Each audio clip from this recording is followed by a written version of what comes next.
Hey everybody, Marcus C. Williams here. And as you guys know, I'm running for city council. So take 2 seconds, hit the share button, hit the heart button, and share this out with your friends, your family, and everything. Early voting has already begun. So I encourage you, get out, go vote for me.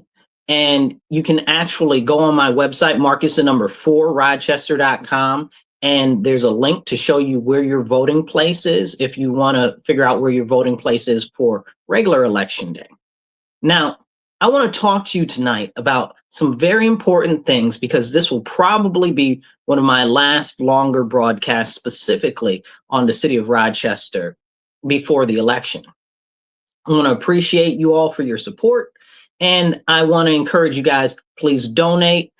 We've only got a couple of days left. I want to get some last minute ads out there to spread them around to the people to get the word out, and I need your help. So you can either scan the QR code on this side of the screen, or you can go to my website, Marcus4Rochester.com, and donate there whatever you can, whether it's $25 or $500, whatever you can.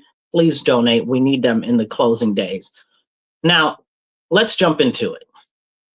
I'm running for city council because I believe in our city. I've been fighting for our community and advocating for our community for years. This isn't something that's a flash in the pan. I didn't just come out of nowhere. I have been advocating continuously for our city for years because I am a Rochester resident. I am a business owner in Rochester, and I love our city. Our city is very important to me, but it's become an unfortunate reality that so many of us have seen malfeasance by the government here locally, whether it's city council, city hall, or even the county ledge. These are issues that we see all the time. Things not getting addressed by these elected officials who are supposed to address our issues. And I'm not talking about far off people that are in Washington or in Congress, in Capitol Hill, or in the White House somewhere. I'm talking about the people right here in City Hall, on City Council, in the county ledge, that are ignoring our everyday issues like public safety, education, the rising costs of housing, the rising costs of energy. These are things that everybody faces. The terrible roads, the lack of the snow plows actually plowing our streets, stuff like this that we see every single day. These aren't things that have just popped out of nowhere. These are issues that happen and continue to happen every single day, every single year. And what gets done about them? Next to nothing. And it's tragic. And this is why I'm fighting to return the focus on our citizens, because I believe in you. I believe in our future. And I believe that when we work together, we can actually make a difference. But we have to encourage other people to have hope. And I encourage you, have hope, go vote, vote for me. It doesn't matter what your party is, whether you're Democrat, Republican, Independent, you can vote for me. I'll be on the conservative line. Just look for my name and check my name. I'm not asking you to agree with federal policies. I'm not asking you to agree with the president. Hey, I'm not even asking you to agree with the governor. I'm just asking you to agree with me that what's going on here in our city is insufficient and honestly completely neglectful and downright scornful of us as citizens. There's no reason the streets should be filthy with garbage in many of our neighborhoods. There's no reason the streets should be full of crime. You should be able to walk your child to the park without fear of being assaulted. There was another stabbing right down the street on Columbia the other day, like yesterday. And here's the crazy thing. I've done 5 videos there about the crime, violence, and drugs right there on Columbia and Jefferson. 5 in the same location this year alone, in the last couple of months. It's ridiculous. And you mean to tell me that city council doesn't see what's going on? You mean they don't see the continued growth in the homeless population? That's not an issue. The continued issue with homeless people who have mental instabilities, that's not important to them. You have to start to ask yourself, with millions and millions of dollars coming in for things every year like poverty and homelessness, how come our local city council that's distributing the money and other levels of government here in our city are not distributing it in a manner that it seems to be having any positive impact? There was over $33 million put in Rochester for anti-poverty measures last year. Where's the money? Where are the results? There's more poverty now more than ever. And there are more young people that I've seen now more than ever. There are more first-time homeless people now more than ever. There are more families struggling now more than ever. What is being done? And these are the serious questions that we have to start asking ourselves and we have to actually look into. But nobody's holding anybody accountable on city council. City council is supposed to overlook also our funds as taxpayers that go to the city school district. But we see right now the city school district isn't even paying the teachers. And this has been going on for months. And it's not just the teachers, you guys. It's other staff in the school district that's not being paid either. And that's our taxpayer money. Why isn't city council standing up and doing their fiduciary responsibility? That means that they're supposed to look after our money in our best interest. Why aren't they doing that? Why isn't city council doing that? That's why I'm running. Because we all see the same things. I don't expect you to agree with me on everything, but there are many things that we see every single day that we all agree on. And this stuff with the school district right now, and the fact that city council won't say anything, they won't speak up, they won't do an investigation into what's going on. You know, I don't need to be any sort of a genius to say, okay, well, if a payroll software is the crux of the problem, switch the payroll software back, cut paper checks, whatever the case is. But this has been going on for months. And where is the money? Nobody's showed me that we actually have the money that's supposed to be set aside for these teachers, for these staff members. And the money continues to grow and grow and grow. Where's the money? Take 2 seconds and share this video. Hit the like button or drop a comment below to help support and get the word out. Because these are the issues that we're seeing every single day. This is why I'm running. We are chronically neglected.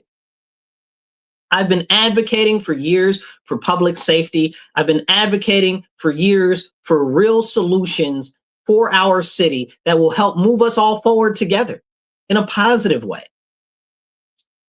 I can't control what goes on at the federal level. I can't control what goes on in the White House, but I can work and focus on what's going on here. That's why I'm running, because it's very clear whenever we have an issue that's going on in our city council or the mayor or the county ledge, they'll deflect and they'll say, oh, well, it's the federal government. Well, wait a second. If everything is the federal government and nothing is on you, what exactly is your job? These are the serious questions we need to ask. What exactly is the job of city council if everything is a responsibility of the federal government? You understand what I'm saying? The roads are terrible. And they only like to seem to fix them when it's election year. But if the roads are supposed to last 10 years, how come every time it's an election year, do the roads seem to need to be fixed? But it's not even every single time it's an election year because the roads are consistently terrible. We've got the best and the brightest minds in our country right here in our backyard. We've got the U of R, Cornell's not too far, RIT is right here, and we've got some of the best SUNY schools in the nation.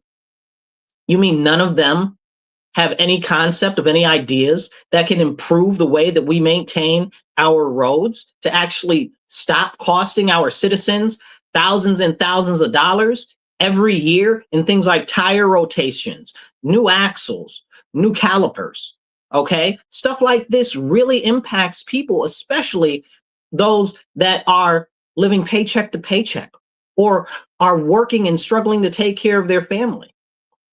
If you tell me that you care, show me that you care. And we're not seeing that from city council.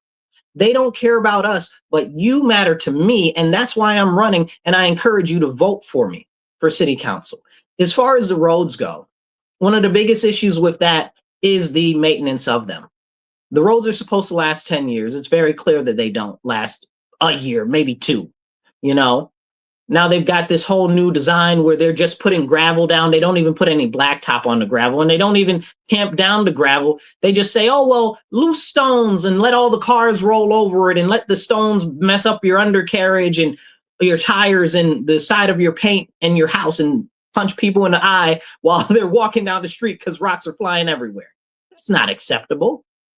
That's malfeasance. They're not addressing this as an issue. Now, what I would do in that case to address this issue is I'd put together $10,000, okay, moonshot contest, and I'd open it up to the general public, but specifically focus it on RIT, U of R, and any of the other surrounding colleges. And I'd have them submit ideas with $10,000 going to the winner of the best idea to keep our roads maintained in a cost-effective manner that's actually long time stable. See, these are the type of simple, practical things that I support, real solutions that are cost effective. But we don't get that from city council. We don't. We don't get them to address any of the issues. We've got a food desert issue in our city, right? Like everybody knows that. They've been talking about it for years. Oh, the food desert, oh, the food desert, oh, the food desert. What's been done? We've had more stores and more shopping places close in our city since they started saying, oh, we've got a food desert issue. You know, these are things that need to be addressed. These are things that need to be addressed. We used to have Wegmans over there on Mount Hope. Wegmans is gone. They put some other little shopping store in there that was supposed to be a grocery store. They're gone. We had the Tops on Lake Avenue. They're gone. You know, we had various Rite Aids and stuff in our city. All of the Rite Aids are gone. Almost all of the Walgreens are gone too. Can we have this serious conversation? What is being done about the food deserts issue? Nothing. And we know that with the food deserts being an issue, right now, more than ever, the cost of food is a serious issue. Well, what are we doing to actually help our citizens? Nothing. They blame the federal government. Oh, it's the federal government's problem. Or, oh, well, we'll give some money to these nonprofits with no KPIs. That's key performance indicators to show that they actually were able to do something, right? They're not showing anything. They're not showing any progress. They're not showing that they did anything. There aren't even any KPIs from the city to actually monitor where the money is going and seeing if it's being impactful and effective. These are conversations we need to have. But do you think that they really actually care? No. So here's some solutions that I have for that. What we need to do is we need to focus on two things. We need to bring back the concept of victory gardens. Victory gardens are gardens that you have at your own home where you can grow a number of different vegetables and foods and stuff like that at your own home.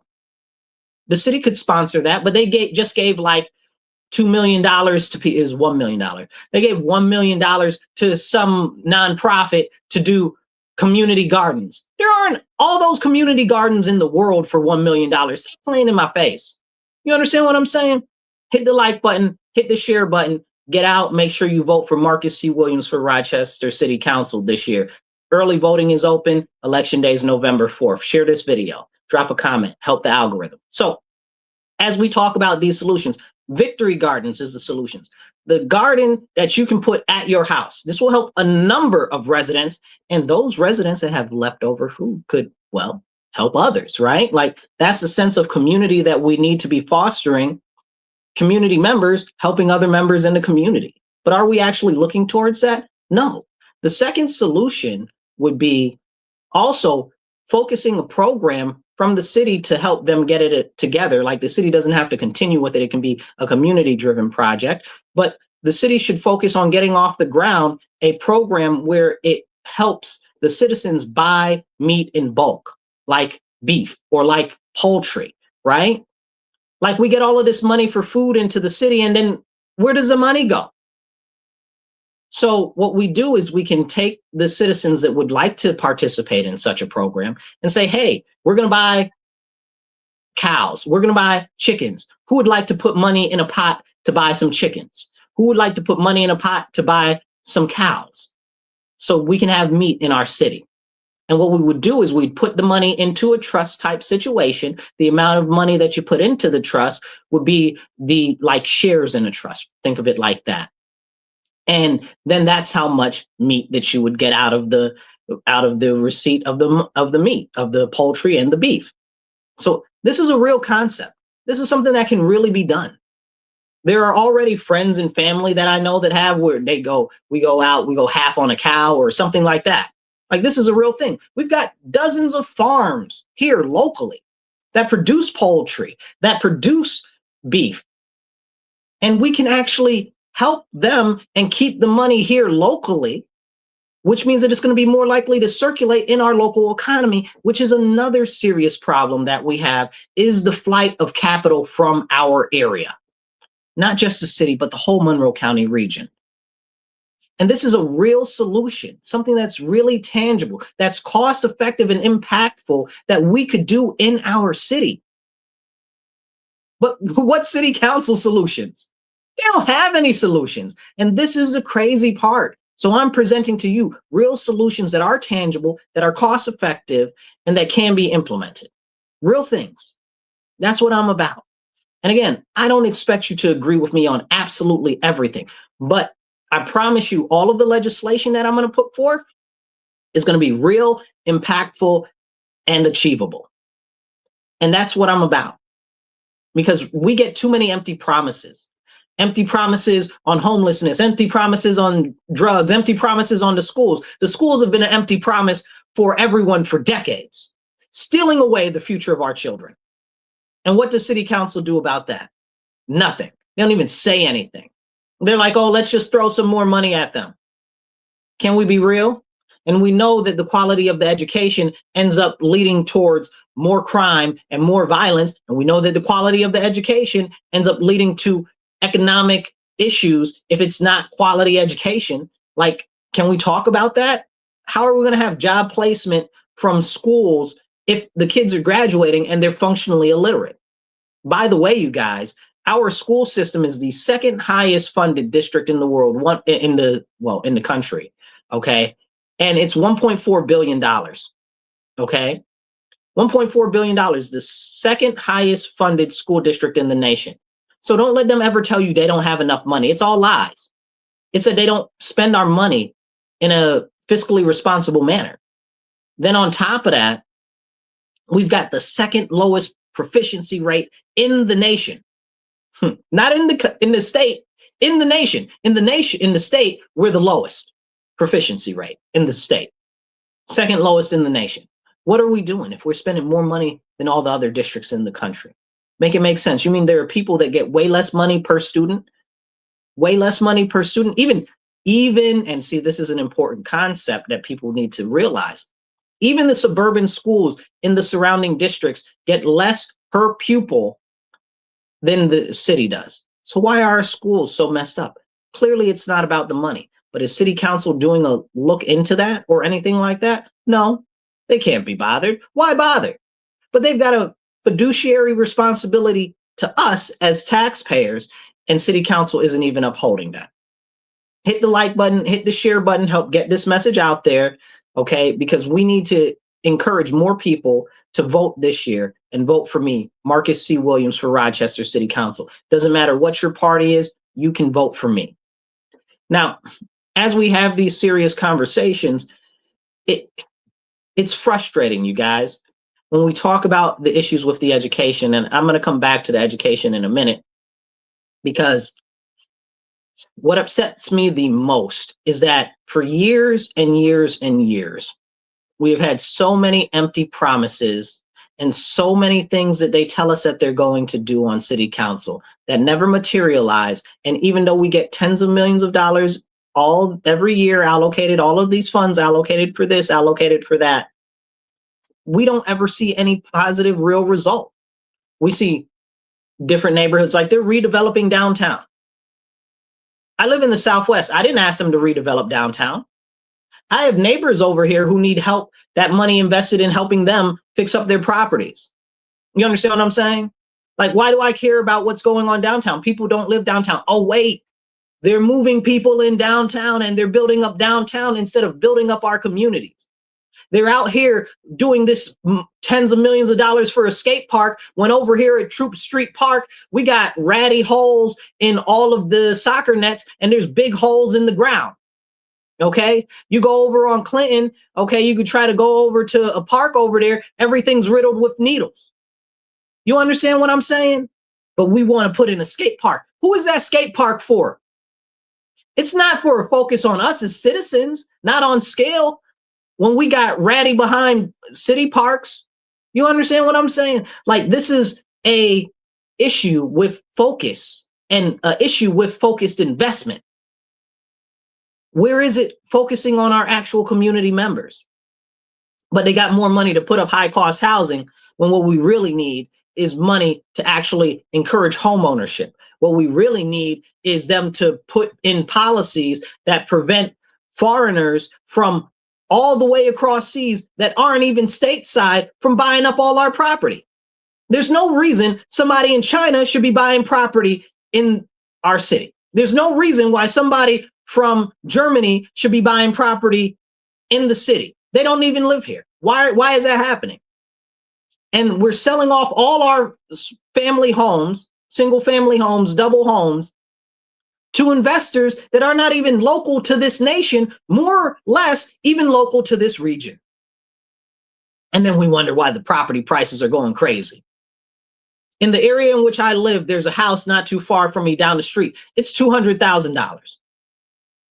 That house 5 years ago was $80,000. But clearly they put it up there for $200,000 because they believe they can get $200,000, and the house, even at present market, might be worth $130,000.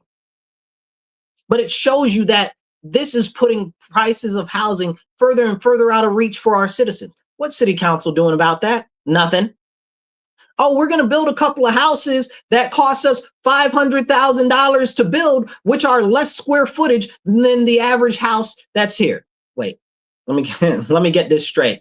You're spending $500,000 per unit to build these things? And that doesn't even go to talk about the affordable housing units that they're spending $500,000 of your tax money to build these units that are one-bedroom apartments and studios.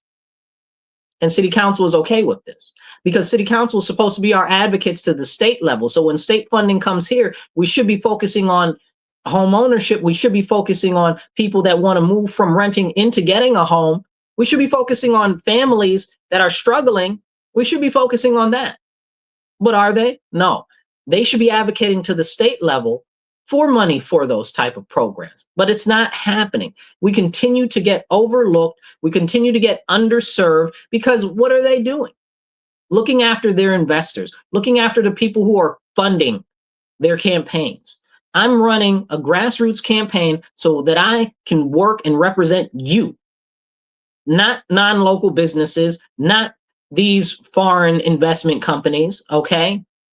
Not these scandalous nonprofits that continue to rape and pillage our city, to represent you. We need at least one real representative on City Council because we got none right now. I'm fit to be tired because, as I said, if we had at least one, maybe some of these issues that are consistent issues would get addressed. And that's why I'm running, and that's why I'm proposing to you guys real solutions.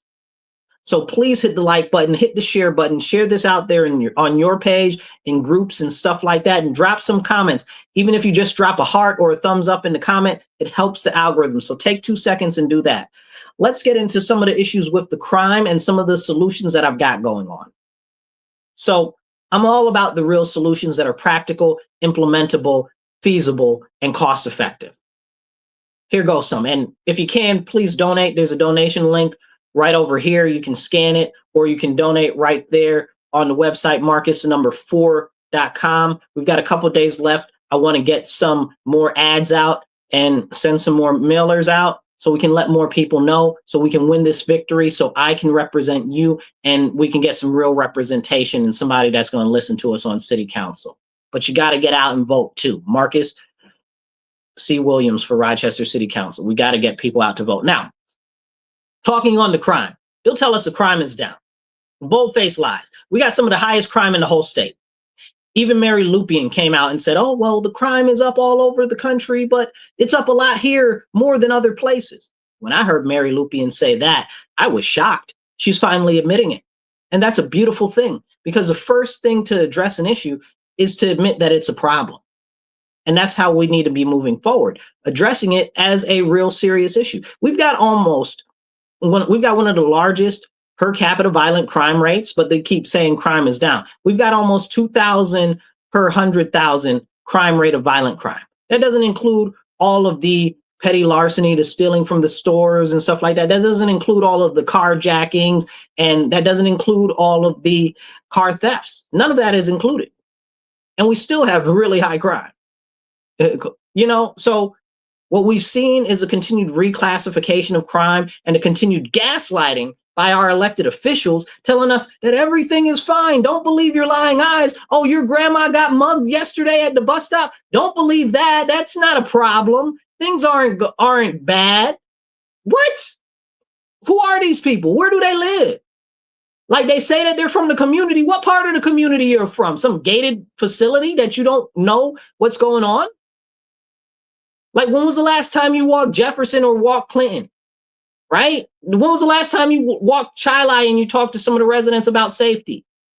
Like, when was the last time you talked to the people on Park Avenue that are having all of their cars broken into? And now Park Avenue has a savage amount of home burglaries.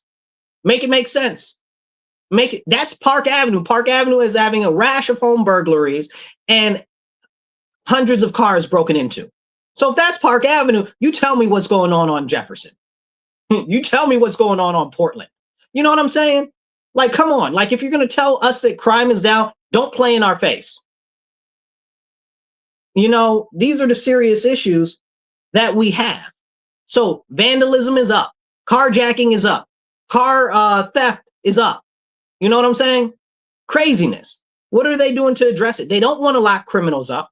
They don't want to advocate for us to the state assembly and state senators to change the bail reform laws and change the raise the age laws, which are the laws that are hurting us the most.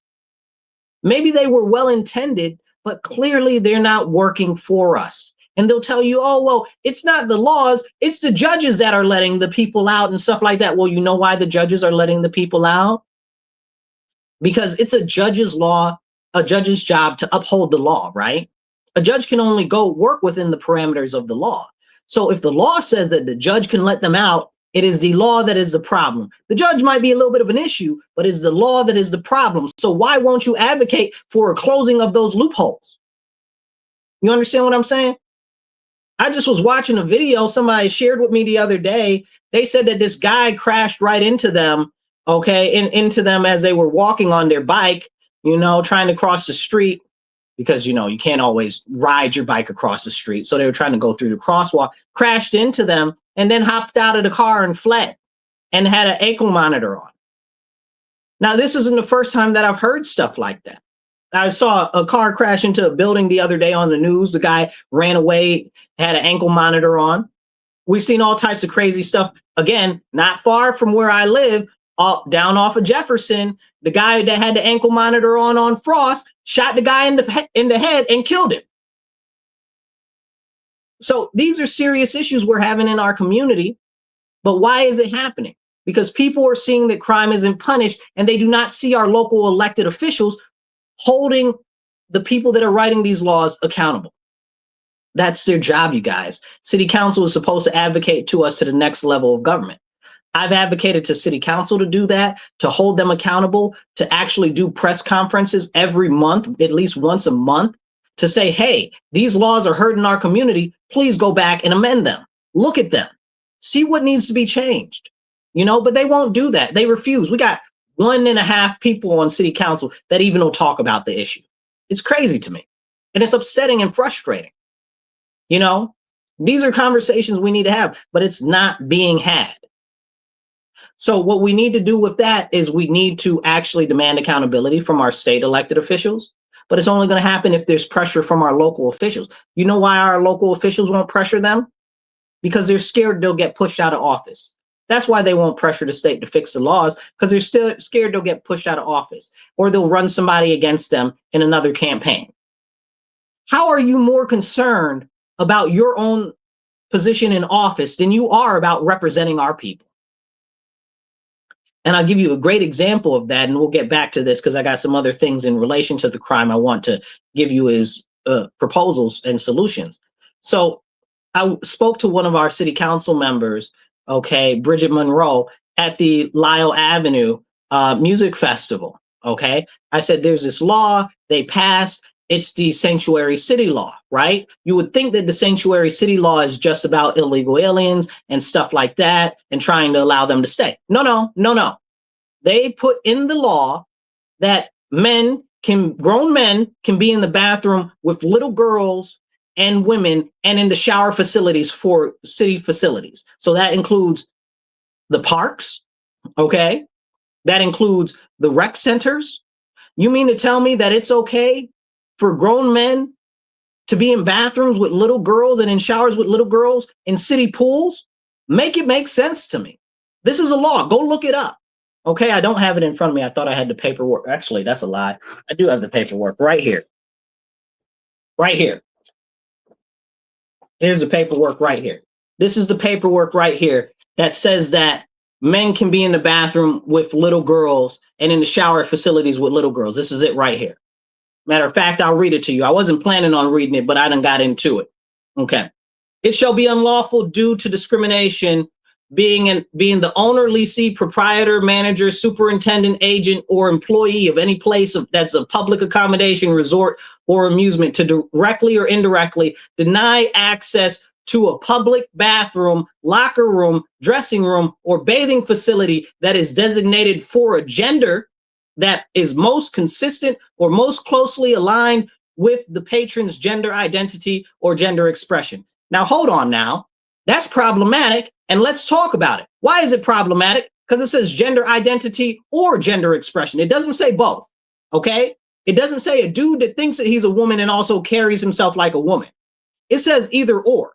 So that means that I could just be a whole man and dress like a woman and go in the bathroom with little girls, okay? Or that could mean that I'm an individual that believes that even though I'm a man, I'm really a woman on the inside, which is honestly a mental issue which needs to be addressed, okay?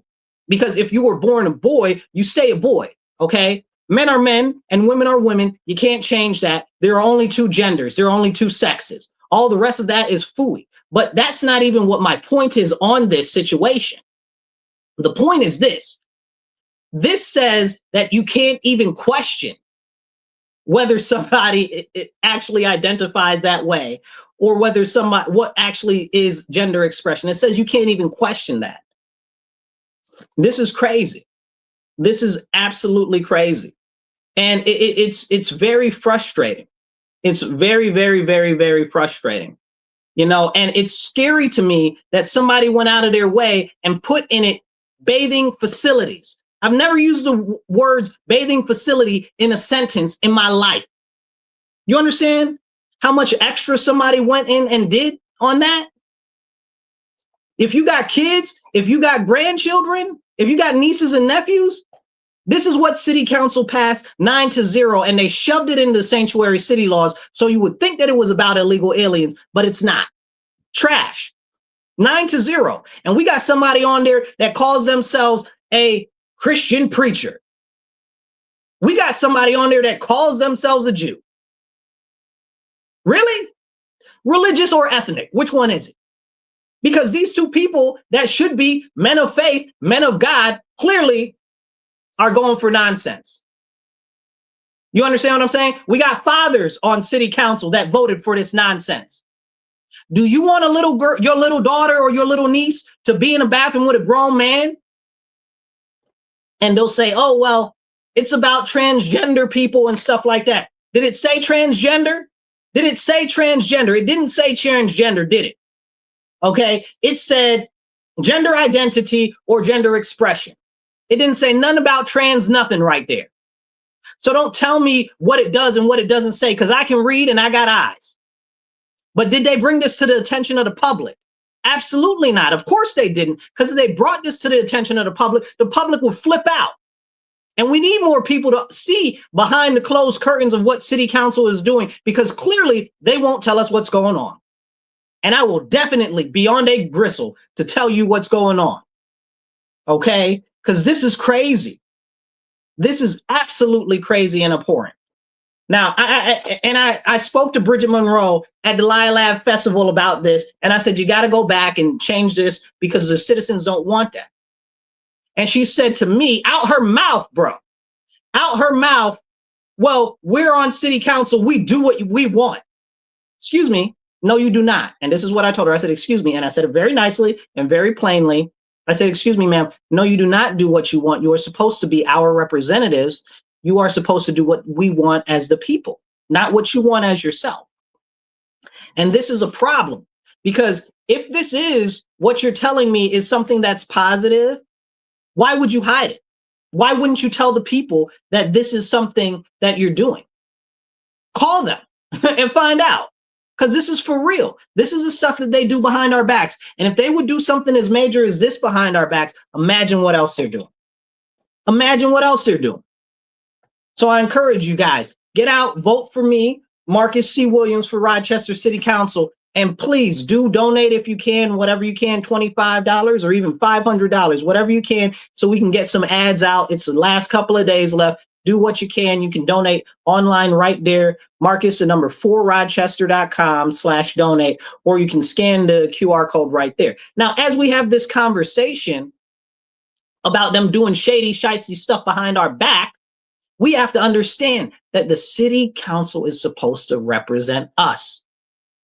And when they're not even bringing important things like that to our attention, how much more so other things? This is what I'm asking you. If that's supposed to be something that important, of that level of severity, because what's going to end up happening is this is going to open up the city for lots of lawsuits. Because if some man is going to see his daughter in the bathroom, his daughter is going to come out, it's going to be like, there's a guy in there. And it's going to be a problem. It's going to be a whole problem, not a half a problem, a whole problem. And then there's going to be a lawsuit on the city because somebody got caught with their hands on them. You understand what I'm saying? Now we have 1,000, it's 997. I know it's not 1,000 exactly, but 997. So you might as well say we got 1,000 predators in this city that we know about. Okay, that are registered predators, 1,000. Now they're already predators, so you know that they'll take advantage of people. You mean to tell me that you don't think that predators will take advantage of these laws? There are no protections in these laws. None. No protections for age in these laws. If the city council really cared, they'd put some protections in there. There are none. The kids are not safe because city council passed this law. And then people say, oh, well, you're fear mongering or whatever. Who's fear mongering? You know, they said, oh, well, it's about transgender and it's more likely a straight person would do something to a child. Excuse me? Excuse me? I didn't say that this was about transgender people at all. You're the ones that are telling me that a man is a woman and a woman is a man. I didn't say that. I said a man. Okay? I said a man. I didn't say a transgender. I said a whole man.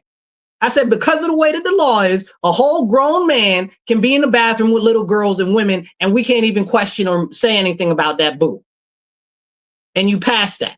And I'm supposed to sit by idly when you didn't tell the religious community that, you didn't tell the Black community that, you didn't tell the Puerto Ricans that. So the three biggest communities in the city, you did not tell or discuss that with. Make it make sense.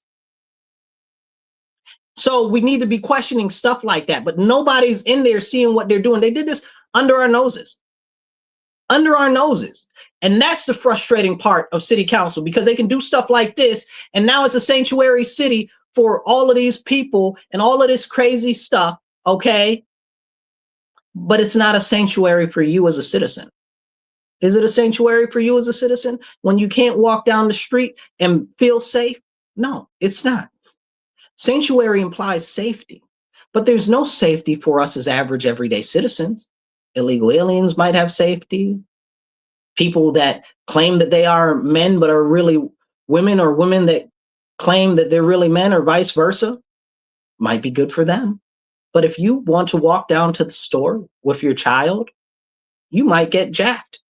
If you want to go to your car in the morning, you might get robbed. There was a man that was shot in the head as they tried to steal his car while he was in his driveway. Was it a sanctuary city for him?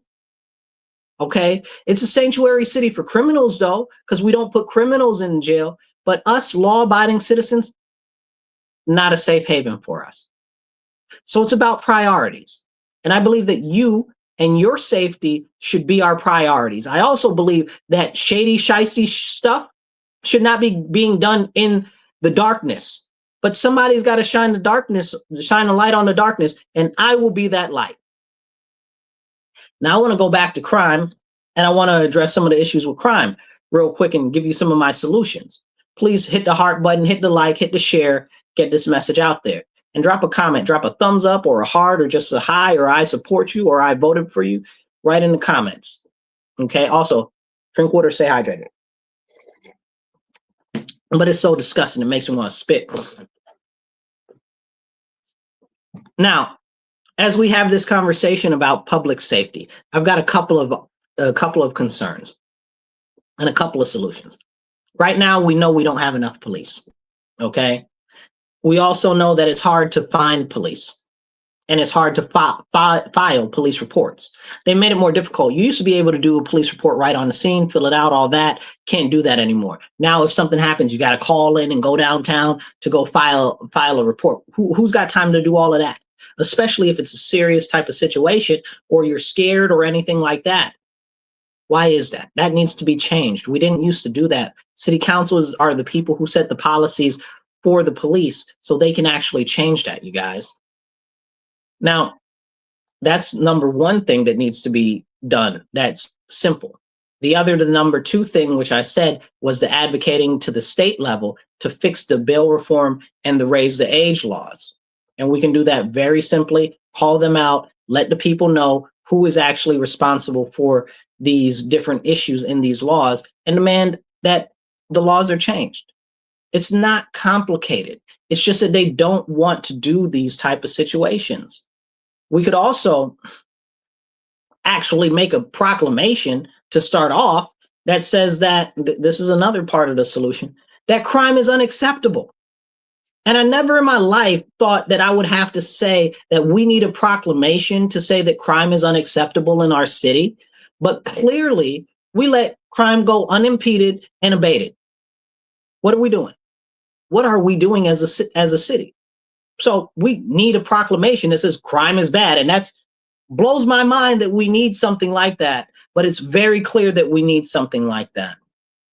I believe also that we should be able to create local penalties and stuff like that. I'd introduce different laws in relation to increasing the issues that, I'd introduce legislation that would increase the severity for things like vandalism and things like that are actually in the city, that are happening, that can be actually addressed by city council. That's something that can be done. It's a start, and we'll have to fight with the state over a number of pieces of legislation. But honestly, I'd like to try to write legislation to actually start to lock up some of these criminals and hold them in the city. Maybe the city needs to make its own detention facilities. And people will say, well, that's not legal. Well, you're going to fight the city to not lock up criminals? I want to see them explain that in the next election cycle on the state level. Because if we can't do that, if you're going to challenge us against that, then you're the problem. You're the problem. Show the people that you're the problem. Because the way that laws work is the city council can pass any law that they want, okay, until somebody takes it to court, and then the judge finds it unenforceable. But if criminals are supposed to be being taken off the street, or people's lives, liberty, and freedom are being taken away from them and interfered with, and their ability to have the pursuit of happiness, something needs to be done, clearly. But there's more stuff that goes along with that. I believe that we need to actually look into using the municipal home rule law, and that gets more technical. I'd talk about that at another time. Now, some other stuff that we can do is we need to make it so that recruiting is done better.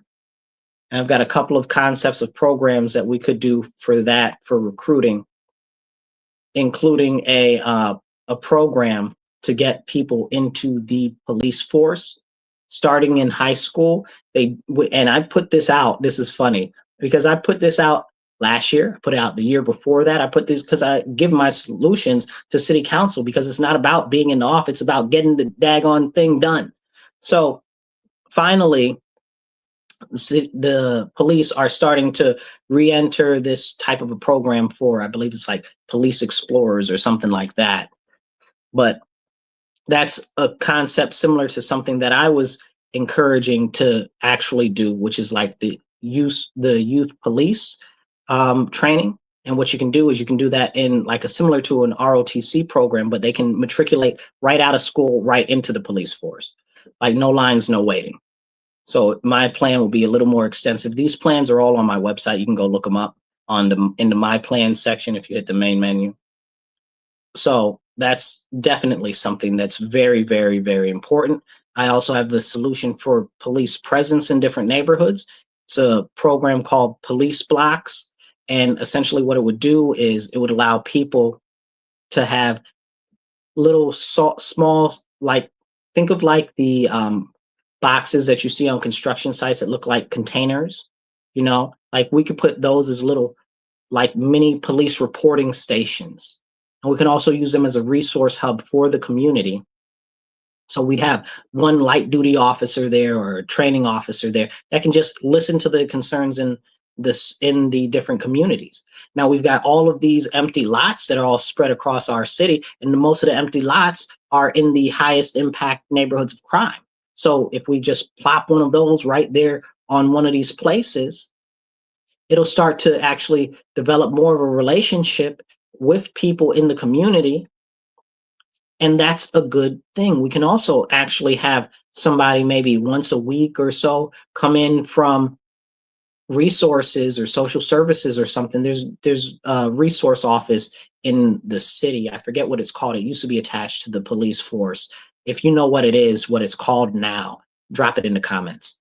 But we can have somebody from there or even somebody from the county that can connect people with resources come in there once a week.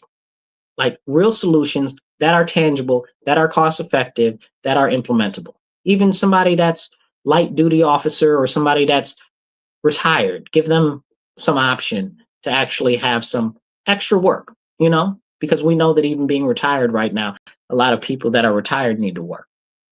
And I've got a number of other solutions. Again, check out my website, Marcus, the number 4, Rochester.com. Make sure you get out and vote for me either now in early voting or November 4th, which is election day, and share this video and get the message out there.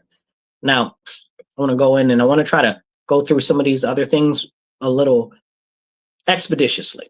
So I want to talk about improving educational opportunity. I know we said we were going to get back to this, and now here we are. The biggest issue is that our school system and school in general is supposed to prepare students to go into the workforce and be productive members of society.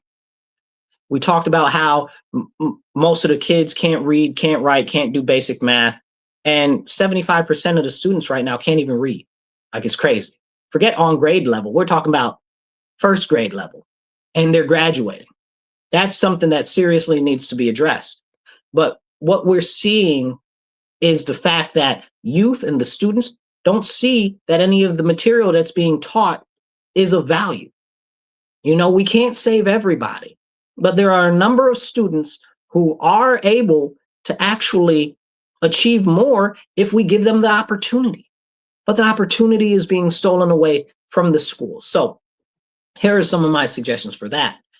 Rochester Youth Workforce Academy. Okay, Rochester Youth Workforce Academy, RYWA. And we can launch this. It'll start off with the goal to train about 250 teens and young adults between the ages of 16 and 18 And then also another segment from 19 to 25 every year to get them into good jobs and different fields like healthcare, like law, like emergency services, and other things. Okay.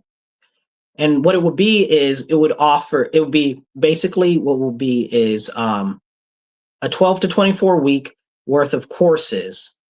So it would be hands-on training. What it would be is also not just hands-on training, paid internships, right? Because one of the biggest things that you hear is that, oh, well, the youth, they need to be paid to do stuff, right? We've got all this workforce development money that the city is always bragging about, that the county is always bragging about, that the state is always bragging about. Oh, the workforce development money, millions and millions and millions of dollars, tens of millions of dollars. Drink water, stay hydrated. Tens of millions of dollars, but we don't really see the impact of it. So the youth in this program would learn skills for jobs that are actually hiring right now. And they learn skills for jobs that are very urgent, like nursing, like welding, like paralegal work, which can lead them to a actual job later on being a lawyer, if that's something that they decide they want to get into. EMT preparation, and even pre-med for future doctors. So things like that. And this is a real solution. And there will be other career paths that I'd like to add in it, again, with lawyer development education. I'd like to do the ambulance and trauma training and pre-medical. Those are just some of the things. We can work with partnerships with REOC, with Monroe Community College, with SUNY Brockport, with Rochester Works, and other local businesses that are hiring, like Wegmans, University of Rochester, the Medical Center people, and with unions as well. Okay, we can work with the unions as well to train these people for the jobs. You know, you used to be able to start to be an apprentice at 13. Why can we not do that now? If the whole goal of school is to create productive members of society and give the youth the education that they need to be those productive members of society and get a job and stuff like that, why are we taking so long to train them up in a way that is right and something that's going to be able to put money in their pockets and actually fulfill them? Why? You know, sometimes the old ways were better. And this is a solution to actually address this issue. Now, here's a little bit of a technical note. We can start this next year or the year after, depending on what the budget is. And we can start with about 125 youth, and we can partner with Rochester Works and stuff where there are grants and things like that. We can get different grants for like $6,000 per student. And we can use MCC's new training center that they've got, which is like, they pay just like $70 million, you know, and then we could work on expanding it later on. Then I also have the Rochester After School Scholars Project, which would be the RASS. Okay. And that would bring the ability for kids that need extra training and extra tutoring and stuff in school. And that'll be right after school for them. Because for some reason, we don't have a good enough tutoring system in our city. Like, I had to fight in the last year's budget to get more funding for after school tutoring at rec centers. Why I got to fight the city to get more funding for tutoring at rec centers? I came up through the Boys and Girls Club. I came up through Swan. They used to have tutoring there. And you mean to tell me I got to fight with the city to put tutoring in rec centers and get more money for the people to do the tutor? Like, what is, like, it just blows my mind. It blows my mind. But again, it goes back to priorities and how our city council isn't having the appropriate priorities. So this is a solution for that. And what it would be essentially is we could do it at 5 library branches and the 10 city rec centers. And it would be from 4 to 7 p.m., Monday through Friday. And the kids can work in small groups with different teachers and volunteers, even volunteers from college, using tools like Khan Academy and other such things like that. We'd also focus on tutors with Spanish language and English language, where they can actually work with different people, because we got a large population of Hispanic speakers, of Spanish speakers. about 19%, 19.1%. So that's something that's important too. And we can get parents to help with the workshops and the training as well. Now, we can partner with the school district. We can also partner with the library and MCC and Rochester Works and other nonprofits like the Urban League. So again, real solutions. Now, the program will cost about $100,000 to start. And then as we grow, hopefully we can grow up to 1,000 students. And then at that point, it'd be about $400,000 a year.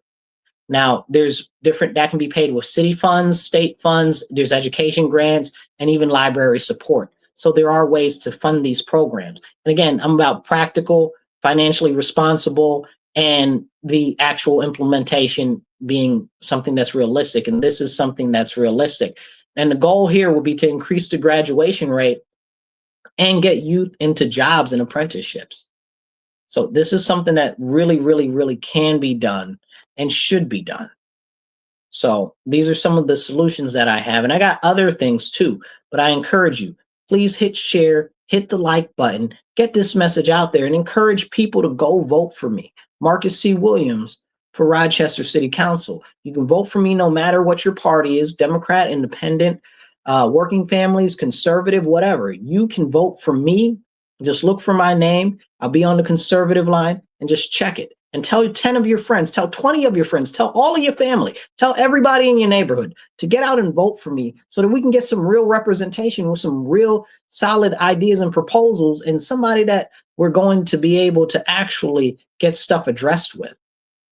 Because this is more of the things that we need. I also have a plan to expand municipal internet service and start with municipal broadband.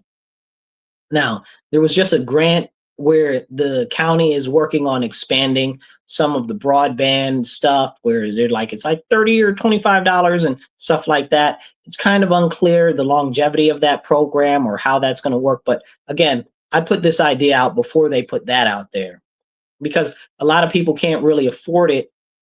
And many of the real good rates start off at like $50 a month. So my proposal was to launch a municipal broadband where it's between about 100 megabytes of download speed for about $20 to $30 and add VoIP, voice over internet, calling for $10 a month. And we can pilot something like that at about 5,000 homes and take about a year to get off the ground. And there is money. See, again, I'm thinking forward of how to save you tax money, right? There is money. It's between 10 and $15 million that we can get from the BEAD grants. So that's an option. And then for youth and business incentives, we can start it off with $10 a month for businesses for 500 megabytes, okay, for them and for schools and stuff like that. Now, we already talked about how much it costs for competition and stuff like that. And the goal would eventually be to get to 500 megabytes of speed by 2030 for $15, which will be a savings of about $5 million a year. And that would cost us about $2 million that we can all fund with grants. Again, I've planned all this stuff out. I got all of my solutions are real tangible and all of them can be funded. The costs and the analysis and all of that, it's on my website, Marcus4Rochester.com. And please donate. We only got a couple days left. The link is right there and you can see it right over here in the QR code, donate, so we can get some more ads out to let more people know. We only got a couple days left. So that's for that. Now let's talk about another plan, real solutions, because this is what I'm about, you guys, real solutions. Let's talk about green living and environmental stewardship, right? There's a lot of talk about, oh, we need to be more green friendly and we need to be more environmental conscious and stuff like that. I'm an environmentalist, right? At least, I'm more of an environmental conservationist because environmentalist now is a dirty word because these people that call themselves greenies have hijacked environmental conservation, and I'm a true environmental conservationist. There are a couple of issues that we can address here locally with the environment that are problematic, that are actually implementable, actually cost effective, and aren't going to cause problems. So check me out. here are some of the things that we can do.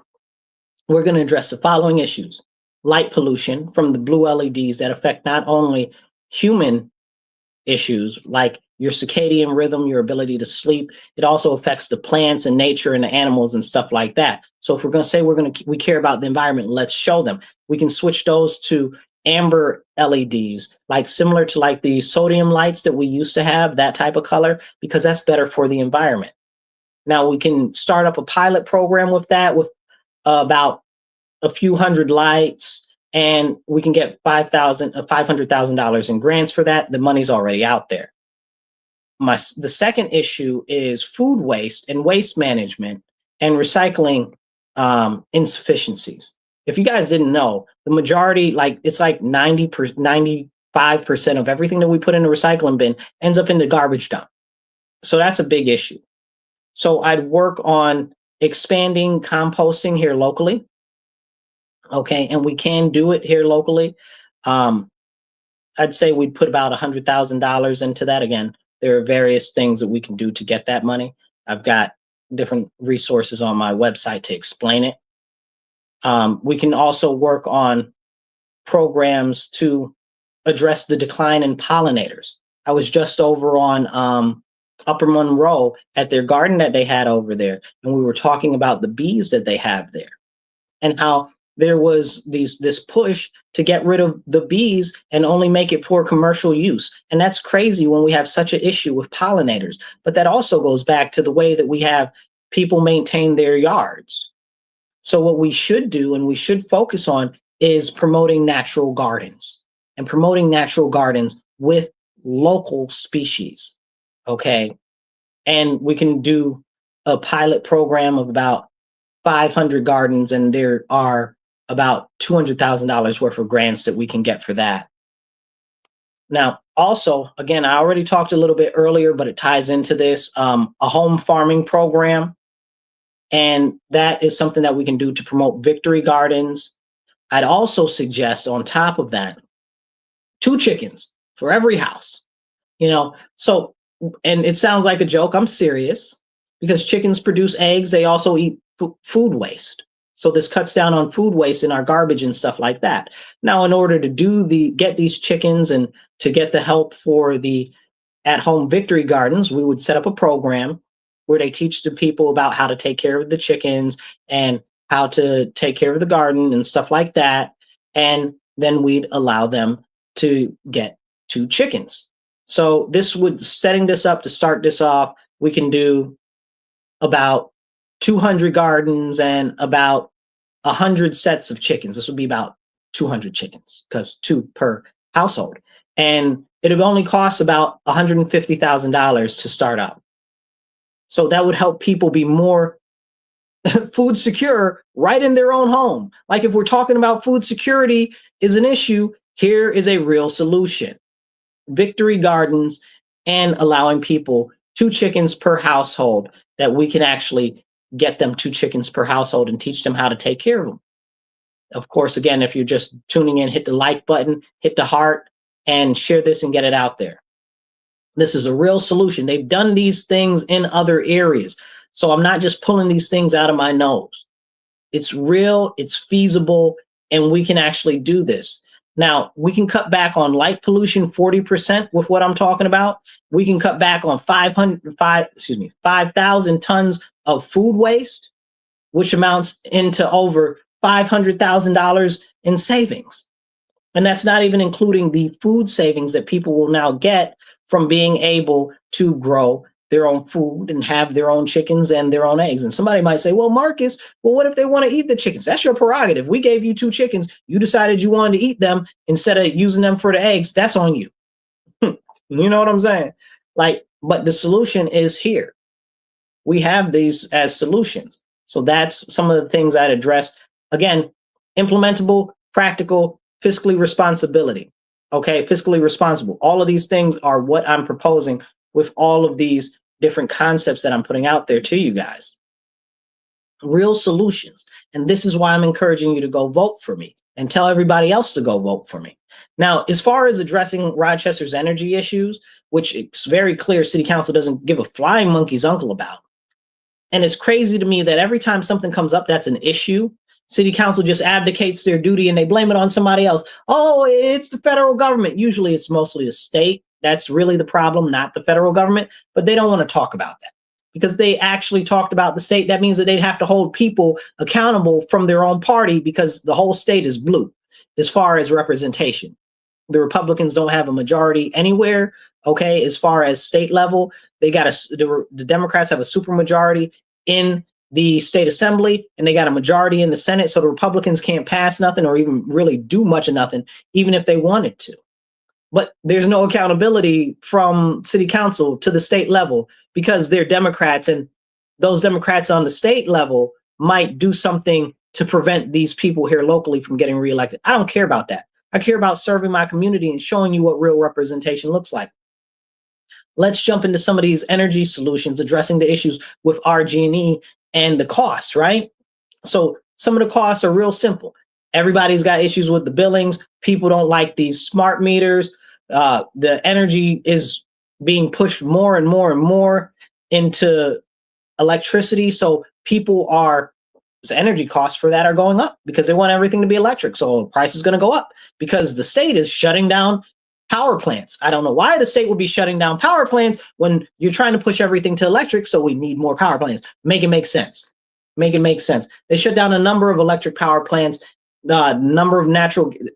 the state is powered mostly by natural gas for the electric. Over 51% is powered by natural gas. They've shut down dozens of natural gas energy generation plants, and they've shut down at least 2 that I know of nuclear plants, and they've got other ones that they were trying to shut down. The whole thing is crazy. Like they're stretching us thin, and you wonder why your bill is going up. It's because of the state. But it's also going up because our city council won't stand up for us, and that's their job. So some of the action items are this. We need a dedicated helpline for our citizens to address up to 2,000 billing cases, so we can do that and implement that over the next year or so. It costs us about $200,000, but we can start addressing these issues with RG&E.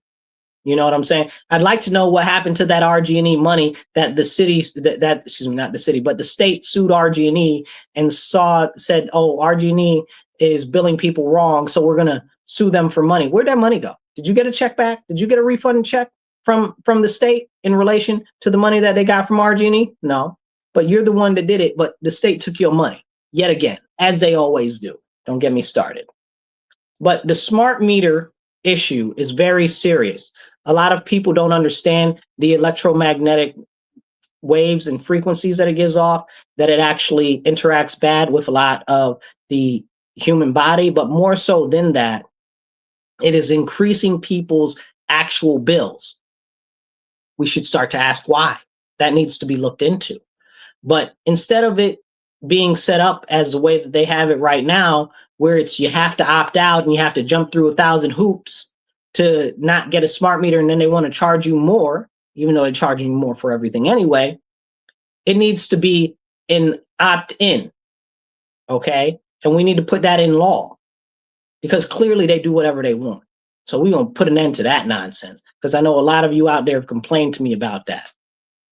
Now, a big thing for a lot of people is they're pushing right now, RG&E should be a municipal utility.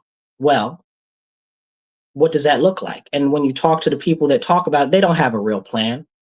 I have a real plan to start to move us in that direction. But it's not an all-at-once plan because you can't do it all at once. You're saying, oh, well, we should buy all the infrastructure. Okay.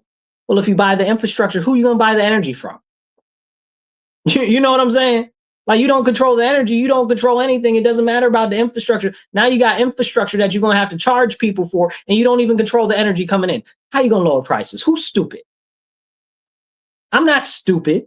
You're not stupid. I don't think you're stupid, but they think you're stupid. And they're playing in your face. So here's my solution. We actually work on expanding the hydroelectric that we have here in Rochester because we got high falls, mid falls, low falls. We're not using them for the hydroelectric generation that we could. We also have the canal, and we also have the river that we can be using for micro hydro. But these are conversations that are real and things that we can really do that are being underutilized. I'd also push for SMR sites. And right now, the federal government is giving out huge grants, $2 million to $100 million worth of grants for SMR sites, which are small modular reactors, which are extremely efficient. And anybody that says anything, oh, I don't want that, or whatever the case is, we got Gannett. Gannett is right up the street, okay? And it's 3 times older than I am. And it's the longest running consistently nuclear energy power plant in the nation. It's 15 minutes from here. It's out by Webster, okay? You understand what I'm saying? So I'm talking about something much smaller and much more efficient that actually produces a ton more energy that we can actually use to start to move in the direction of a municipal energy system in our city, because we have to control the energy creation if it even makes it any sense to have a municipal utility.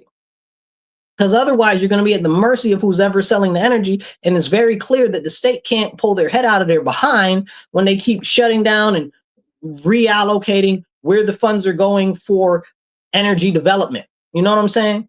Putting all this investment into solar panels and stuff like that, which we know cost comparatively is not going to work on scale. This is the point. If you're talking about somebody wants to put them on their house, that's fine. But you're talking about you're going to power the whole city with it. That's not realistic. Okay? They'd have to clear cut 500 miles of forest just to build enough solar panels, okay, to power the energy power plan that they have for 2030. And then they need to cut down another 1,500 square miles just for the battery backup. I've already done the research. I've looked into this. This is very important to me. Okay?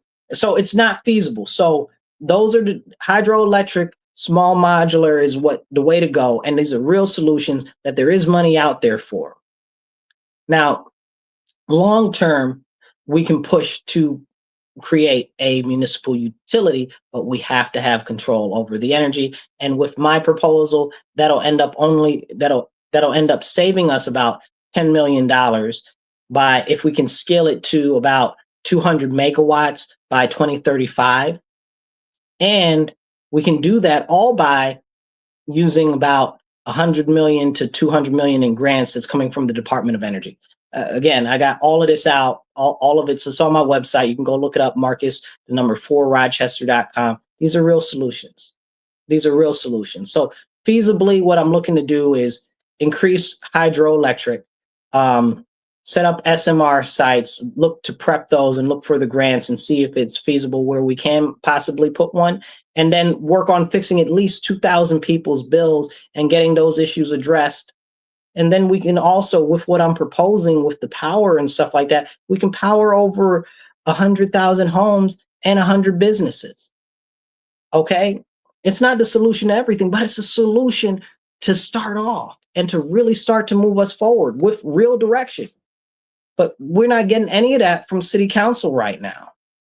And this is what is very important to me. And I encourage you guys, hit the like button, hit the share button, drop a comment below, because that helps the algorithm. Just even a thumbs up, or I voted for you, or I'm going to vote for you, or a wave or a heart. Just drop something and hit the like button too. And share this out to all your friends. Now, before we go into the next section, which is about personal safety that I want to talk to you about, I want you guys to make sure that if you can, whether you can donate $25 or whether it's $500, please donate so we can get some more advertisements out there. We've only got a couple of days left to finish getting the word out. So right here, you can see you can donate online. Okay. Marcus, the number 4 Rochester.com/donate. You can donate right there, or you can just click the website and it'll actually allow you to donate right from the website. Also over here is a scan code. You can scan the scan code. Now, let's talk about empowering the citizens for personal safety, because people don't feel safe. You know what I'm saying? Like, you can tell me it's safe all day long. If people don't feel safe, they're not safe. It's very simple. You know, we got the crime is out of control. We got ridiculous firearms restrictions on law-abiding citizens.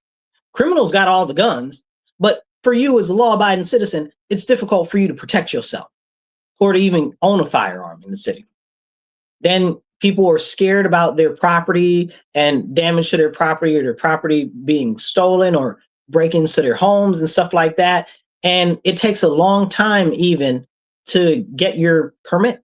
So that's something that's very serious, because it's got to go all these processing things and stuff like that through the RPD. And it takes longer in the city than it does anywhere else in the county. It's crazy.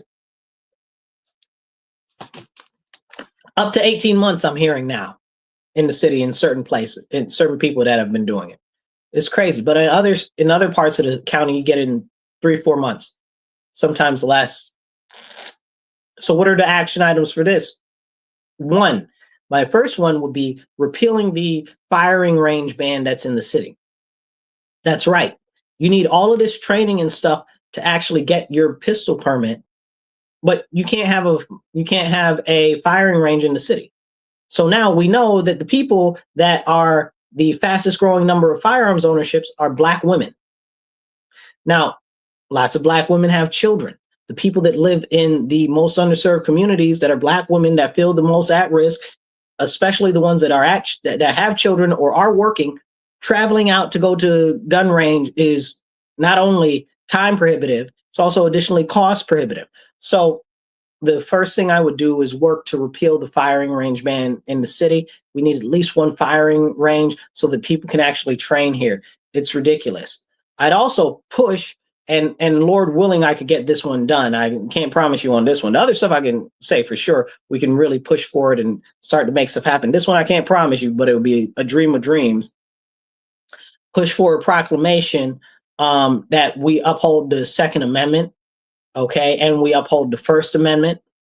Okay, that's very important to me, because it's the First Amendment is very, very important. I talk about that at length. I don't want to really jump into that very much right now, but the Second Amendment is very important too, because it's like these people that are on city council, they hate the Second Amendment. They don't want you to be able to protect yourself, but they're also the ones that have pushed to defund the police and get rid of the police. Make it make sense. You don't want any police, and I can't protect myself? Who's stupid? What are you trying to do to us? What have you done to us? Like, it's crazy. So that, and then I'd also push to amend the fencing laws. Okay. I'd push to amend the fence laws that allow you up to an 8-foot fence. I believe that you should be allowed a taller fence, because these little rinky dink fence ain't stopping nobody. You can get an 8-foot fence. We can reduce crime 10%. We can reduce break-ins, guaranteed. Okay. If we increase the fence size just to 8 feet. These are important things, simple things, cost-effective things, and it doesn't cost the city anything to amend that law. Well, I mean, paperwork fees, but that's it. So these are all very implementable. Another thing that we can do is I'd push for the city to cover the cost of anybody in the city that wants to become a law-abiding gun owner, okay, by funding the coverage of the fees for the $140 in fees and the $100 for the training for up to 1,000 permits a year, okay? Up to 1,000 permits a year. It'll cost us about $136,000, but it's well spent, because you should not have your Second Amendment infringed. It's right in there. I really don't get it, how any of this is legal, because it needs to be challenged. Because how are you saying you got to charge people to express their Second Amendment when it's very clear in the Constitution, shall not be infringed? Okay, taxation is theft. Fees are theft. Tickets is theft. It's all theft. Okay, but that's a separate conversation, Now, and I'd like to streamline the permitting process for firearm ownership as well. I'd like to work on cutting it down from 6 months and 6 to 12 months, which now it's up to 18 months since I originally put this out there. I'd like to cut it down to 90 days by 2027. Okay, and 45 days by 2028, by adding staff to the police specifically for processing this. And it would cost us about $100,000. Okay, again, feasible, cost effective, and it helps our citizens, and it lowers crime, because you know what? Criminals don't like to be shot. I don't know very many people who like to be shot. I'm sure somebody out there likes to be shot, but criminals don't like to get shot. And if you are carrying, they're less likely to assault you if they know that it's more likely that you're carrying. Okay? Let's be real. Now, one other thing is I do a property grant to increase security for property, right? So we can do it for about $500 in grants for about 200 homes for the first year pilot, which can be completely funded from HUD. There's $100,000 worth of grants that we can get specifically for that. Okay. Now, the expected outcome of this would be we'd end up with about 3,500 extra permit holders in the city that are trained just by 2027.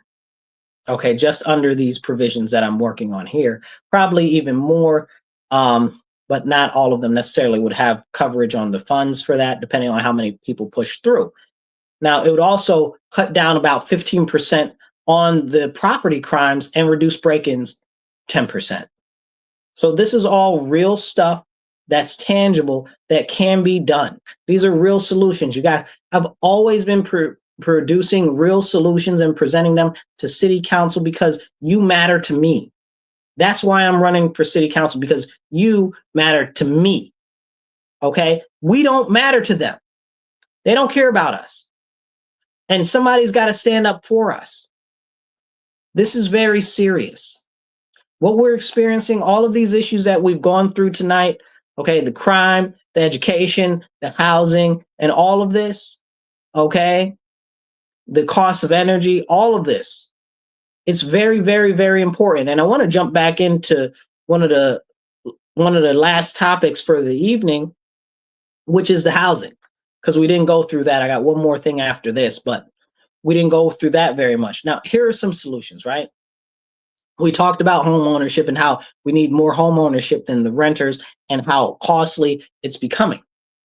So some of the top issues there are the continued bubbling up costs, the homelessness crisis, which they don't even care about. Let's be honest. They don't care about the homelessness crisis. They play in our face. They tell us that they care. They don't really care. They don't, because we have more homeless people every year. We talked about this in the beginning. More homeless people every year, more people in poverty every year. And they put tens of millions of dollars everywhere. We could never find out where it goes. Make it make sense. You know, renters at risk of losing their homes because the properties are being sold. That's a whole nother problem. You can rent, but they're selling all of these properties off and the people are kicking the people out. Like, that is a real issue. I've never once heard anybody on city council talk about that. I've never once heard any of these housing people that care so much about the housing locally talk about that. That is a serious, serious issue. Okay? The housing system is completely broken and they're not looking to address it, but I got some solutions. So first off, number one is they've got all of these big, huge buildings downtown and they're giving them millions of dollars of tax breaks and tax abatements. They don't got to pay taxes, but small homeowners got to pay taxes. Well, how come we don't have the same benefit that they have? They got the money. You got tens of millions of dollars to buy buildings. You got the money to pay the taxes. Okay. But small first-time homeowners and stuff like that, they don't. And that's not even part of the conversation, but it should be. So my solution for that is a 5-year tax abatement for first-time home buyers in the city. Real simple. It's real simple. And it'll offer a 50% tax reduction, okay, for first-time home buyers that buy their home in the city. Okay, and we'll start with a pilot where we do it for up to 100 homes, okay? And I'd like to expand it. If we can expand it even faster, I'd like to do that. But we'd start off with a pilot for 100 homes for the first year, working on expanding it from there. Because I'm going to push the city to recalibrate the way that they're doing these crazy taxes and stuff like that. I also don't like the way that they did the assessments on the people. Talking about, oh, we're lowering taxes, but we're raising your assessment. So now your taxes are actually higher than they were before. Even though we didn't really raise taxes, we just raised the assessments and we lowered the taxes. Who's stupid? If I'm paying more money now, you raise the freaking taxes. Who's stupid? You understand what I'm saying? But they play in your face. Is it okay that they play in your face? I don't think so. Please hit the like button, hit the share button, get this out there. It don't cost you nothing. And make sure you go vote for me either tomorrow in early voting. Early voting's open through open through Monday. Excuse me. When's the second? Early voting's open through Sunday, and then election day is November 4th. So please go vote for me. And then on top of that, I'd also push for renters have first right of refusal. So if you live in a property and they're looking to sell the property, you'd get the first bid on the house. Okay. The only way that they could sell the house is if you turn down the that you didn't want to buy it. Because what I see a lot of things happen is people that have been renting and living somewhere for years, then the property owner wants to go and sell the property. They don't even know that it's being sold until after it's done. And that's problematic. So that's a way to address that. Now, another and this would be very, very important and beneficial to people. I got a whole explanation of how it will work out on my website. So this would also protect about 63% of renters in our city that are experiencing issues from this. This is very, very, very serious. Okay. Now, I'd also encourage to create this program called the Rochester Housing Sustainability Program, which would address the issues with people that are near homelessness, people that are struggling, that are like one paycheck away from being homeless, and they might really need the help, because it's easier to help somebody before they become homeless than after they're homeless. So let's help shore that up. And to do that, what I would suggest is this. Here's, again, real solutions, cost effective, feasible, and I got plans to pay for it too. So $1,000 a month rent help for 3 months. That's it. For 3 months, $1,000 worth of rent help. That's it. Full stop. It would also include job training, case management, and we could pilot this program for up to 200 households. Okay. And I'd like to see it scaled up to 500 afterward. Now, this would be funded completely by HUD grants. So there's about $300,000 we can get from HUD grants, and there's DRHS grants that are worth $500,000, and that would more than cover what we're looking to do with that. Lastly, in this whole situation with the housing and the homelessness, is we need to crack down on the drug trafficking, like for real. Like the drug trafficking is really affecting housing because people are scared to be in the neighborhoods that they're living in because the drug crime is getting worse, or just the drug addicts out there are getting worse. And it's really, really, really becoming a more problem, as well as for property owners, because more people are taking drugs now and they're destroying their properties. So this is important. And we can do this by increasing Rochester Police Department patrols, which might cost us about another $250,000. Also, we can increase community outreach, which would cost us about $150,000. And we could do that all in one period to start that out. And then we can actually work and see how it could be increased. And I'd suggest starting it off in the Southwest. Okay. Because we got practical reasons, amount of police that we have, amount of resources that we have, where there are issues, and where we can actually make a bigger impact. So that's why what I suggest there. That's how we can do it. That's how much it costs. All of this stuff is on my website. Okay. I'm presenting you guys with real plans, real solutions. And it's not new stuff that I'm proposing. This is stuff that I've been proposing to city council for years. So I get very upset when they're like, oh, well, how do we address this issue? How do we address that issue? I've been telling you for years. Almost every year I've released a Marcus's plan for future readiness, okay, for the city, detailing a number of different things that the city can do. Every now and then they do one or two of them. So, but I got real solutions because our city is very important to me, and because you matter to me, and I want to see our city flourish. It's that simple. And we get a lot of lip service from city council, but nobody really does anything. They don't. They sit there. Mary Lupian is a great example of telling the truth on yourself sometimes. She said a couple of months ago when she was running for mayor, oh, well, we're a legislative body, but we don't do any legislation.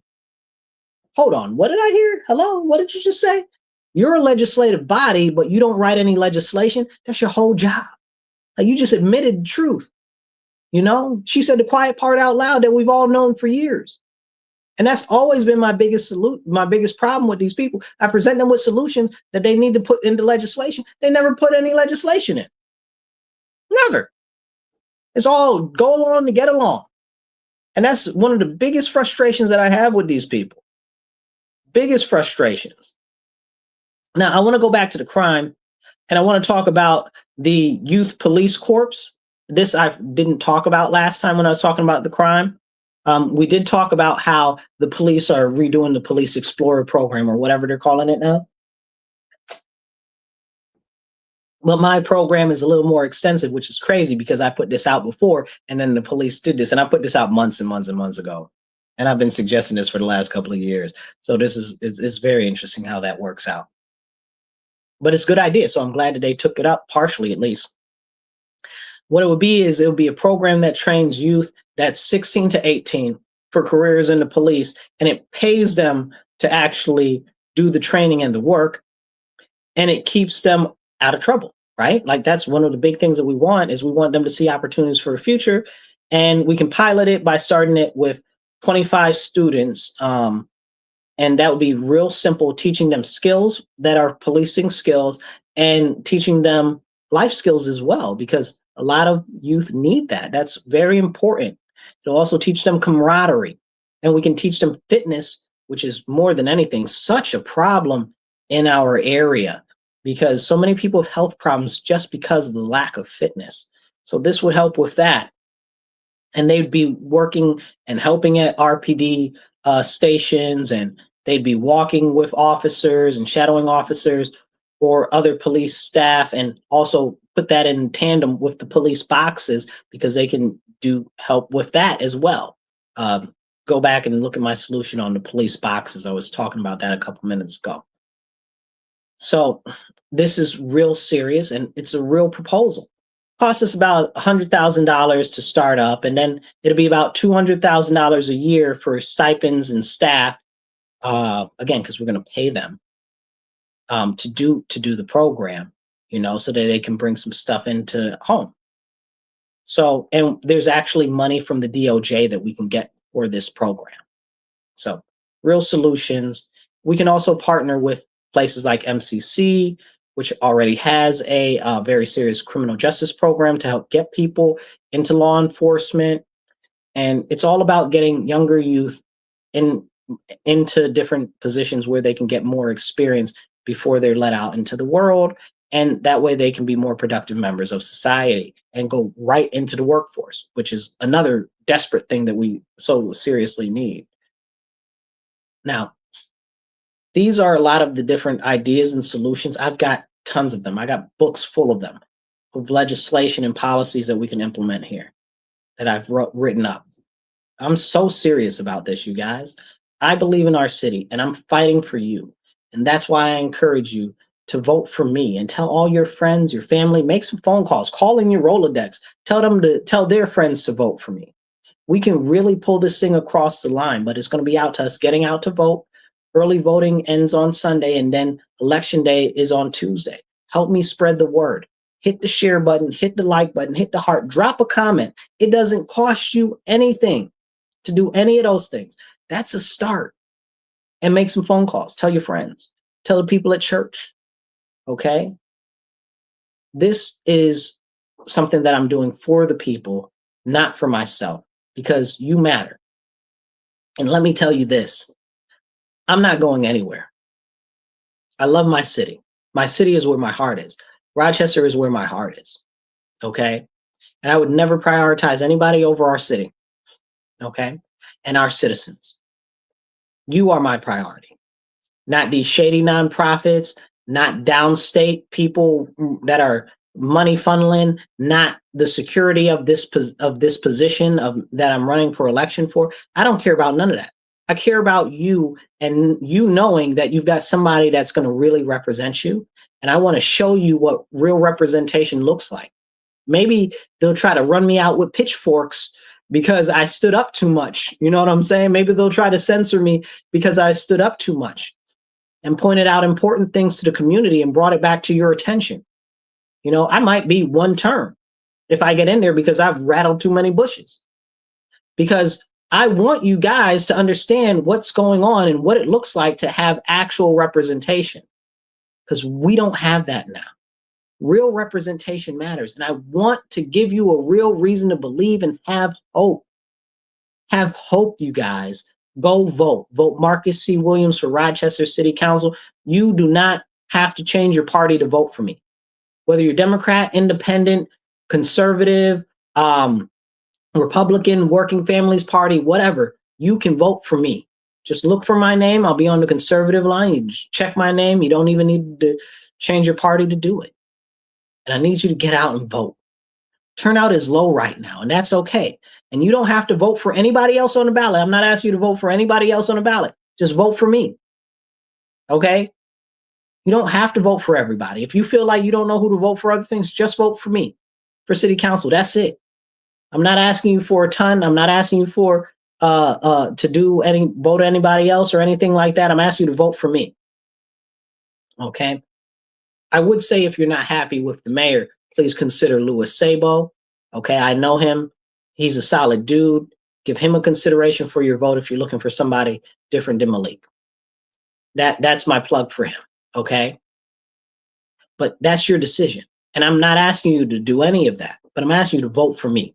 That's what I'm asking. I'm not asking you to vote for anybody else, but I would encourage you to look into Louis. Okay, but vote for me because I'm really fighting for you guys. I've been fighting for you guys. I've been standing up for the community. I've been pushing back against the insanity that city council is doing.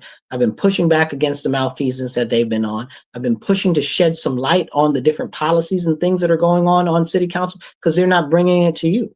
And they're supposed to bring the legislation to you and show you what's going on. There's no transparency there. And a lot of these people ran on transparency. They won't even show you the stuff that they're voting on before they vote on it. That one bill I was telling you about, with the men are allowed to be in the bathroom and the showers with little girls and women in rec centers and pools and stuff like that. Do you know that the text of the bill that they voted on was not available for 2 weeks after they voted it into law? Explain that to me. Explain how you vote on a law and then the law that you voted on isn't available to the public for 2 weeks. If they do it for that, imagine how many other things they're doing it for. And does that mean that you're changing stuff in the legislation if you're not releasing it? Like, what is going on there? No transparency whatsoever. And we deserve so much better.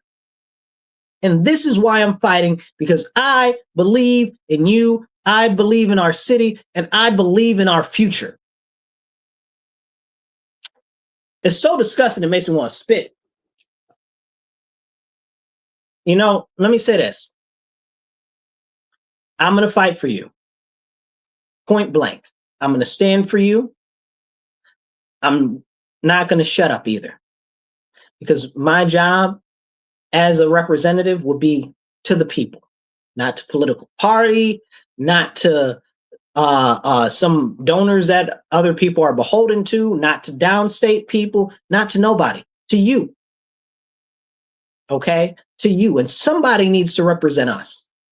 I wish we had one person on there that represented me, that I know that I can go to and I can address these issues and that would vote in favor of the things that I wanted them to as a citizen, right? Like, I'm not talking about extraneous stuff or personal pet projects and things like that. I'm talking about public safety. I'm talking about the housing issues. I'm talking about the energy problems. I'm talking about simple stuff like the streets. Like, I'm not talking about things that are ridiculous and far out. I'm talking about the everyday issues, including the education and the jobs, which do not get addressed. All of these jobs that they promised us that never materialized. And I hate to say it, our city is largely Democrat, and the Democrats are all the ones in office. Let me be clear, you guys. If you're not familiar, the only people in office in the city of Rochester for the last almost 60 years have been Democrats. That means that There are no Republicans in office presently. There haven't been for over 60 years. So that means any policies or any lack of addressing an issue or any poorly addressing of an issue or any funding that didn't go where you wanted it to or any funding that did go where you wanted it to, but it didn't materialize anything, all of that has come from Democrat policies. It's real simple. Like, and there's no, somebody say, oh, well, you can't blame somebody or whatever the case is. It's not blame. It's direct attribution. There's nobody else to put the responsibility on except those people because they're the only ones in office. And I point this out directly because if you are a Democrat, you're not getting the service that you deserve. You're not getting the representation that you deserve. And I will represent you. Yes, 100% I am a conservative.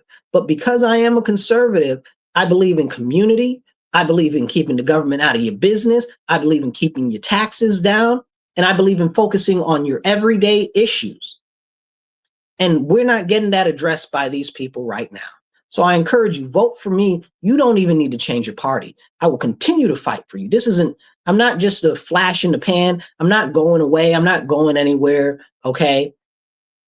This matters to me. Our city matters to me. The Lord put on my heart to fight for my city, and I've been doing that for years. I'm not doing this for fame, acclaim, or fortune, or anything, or recognition. I'm doing this so I can actually put policy and legislation forward from city council. Because if I have the ability to do that, I can actually do that. Right now, I just give them things and pieces of legislation or thoughts and concepts and solutions, and it's up to them whether to put it through or promote it or anything like that. And usually they just go along to get along. Like Mary Lupian said, they're a legislative body that doesn't legislate. Well, you're on it, Mary. Why aren't you writing any legislation? This is the problem. And I will stand for you. I don't care what your party is. All of our basic issues, jobs, education, safety, housing, the costs of energy, gas and electric, all of that, it's all the same issues. And we need practical, realistic solutions that are going to be cost effective and actually implementable and doable instead of pie in the sky. We have a serious problem right now as we lead into the future. Crime is high, education is low, and how are we supposed to have an economy that works to build our future? People are fleeing Rochester at rates that have never been seen before because of the cost of housing going up, because of the crime in our city going up, because of the lack of jobs in our city. We have over a 33% poverty rate. And that's just at the adjusted poverty numbers that they do for the ridiculous, I don't even know where it is. What are they calling the poverty rate now?